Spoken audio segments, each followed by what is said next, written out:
Order M198, second reading of Bill 198, an act to amend the Planning Act with respect to inclusionary housing. Ms. DiNovo. Member from Parkdale-High Park.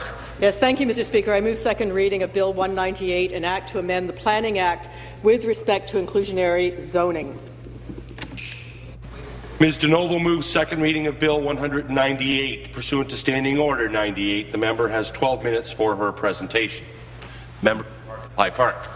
Mr. Speaker, and first of all, I want to thank all the folk who were involved in writing this bill, the Centre for Advocacy for Tenants, certainly the Wellesley Institute, Richard Durdlaw, Brian Eng, who are here, Kenneth Hale and Mary Tudrow from the Advocacy Centre for Tenants, and also councillors Adam Vaughan, Paula Fletcher, Gord Perks, many in the City of Toronto planning, and even, Mr. Speaker, Hazel McCallion at lunchtime suggested that, yes, this would be a good thing. She didn't have the powers to do this right as the law stands.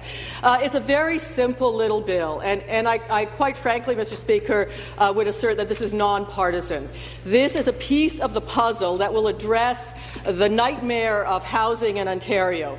And the piece of the puzzle is this, that right now, if a municipality or a city wanted to bring in inclusionary zoning bylaws, that is to say, if they wish to demand of developers that developers set aside 10% of any developed units, for example, as affordable housing, that it would allow them the ability to do it. This bill does not mandate that they do it, does not demand that they do it. It just simply gets rid of the roadblocks so they can do it if they so choose. So it is a piece of the puzzle, but it's a critical piece of the puzzle. Over 200 municipalities across North America already have inclusionary zoning.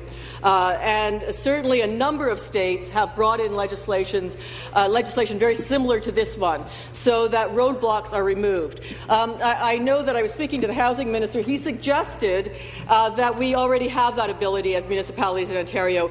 I would point him to legal counsel here who say that, and this is from them, there's a generally accepted view among municipal lawyers, most of whom, I might point out, work for developers, that municipalities in Ontario don't have the explicit authority to enact mandatory inclusionary practices.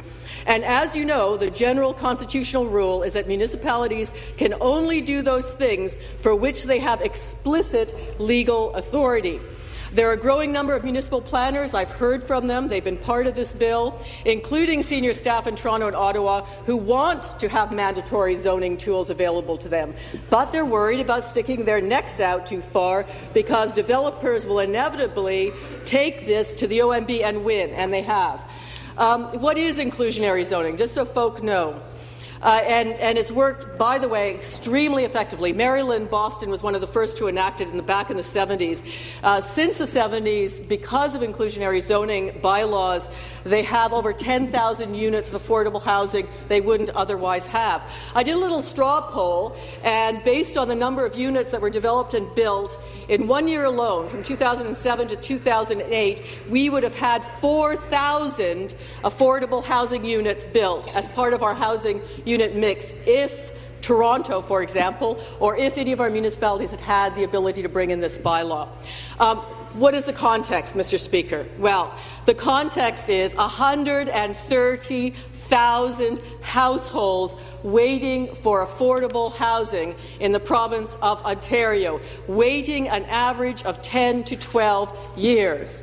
We're talking about, in the Greater Toronto Area alone, 70,000 households, and we have in Ontario the worst record of any of the provinces in per capita investment in affordable housing. Saskatchewan, to take an example, invests 4 times as much as we do. 4 times as much as we do. So much as we in the New Democratic Party would like to see new bills, we would like to see more robust investment on behalf of our friends across the aisle, certainly this is still a piece of the puzzle. And the lovely aspect of inclusionary zoning, and this will appeal to my friends to the right here, is that it doesn't cost one tax dollar. It doesn't cost one tax dollar, and yet it provides affordable housing negotiated by the municipality. And for those who say, who may have friends in the development industry who say, well, this is anti-development. No, it's not. In fact, developers in many of the municipalities across the state support inclusionary zoning, particularly in a down market.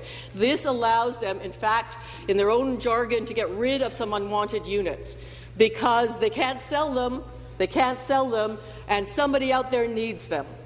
I remember very well, Mr. Speaker, my personal introduction to those who were seeking housing and couldn't get it, and that was as a United Church minister, when a family pulled in an RV into our parking lot and asked if they could park there and live there. We had a family living in our parking lot at the church that I presided over for about a year.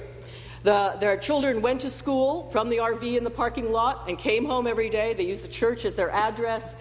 Why? Because they couldn't find housing. That's what those statistics mean. Those statistics all bear a face, and the face is the face of a child. There are children, single parents, who are out there who are living in RVs, they're living in their cars, they're living in shelters, they're surfing from couch to couch in their friends' homes. They don't have housing.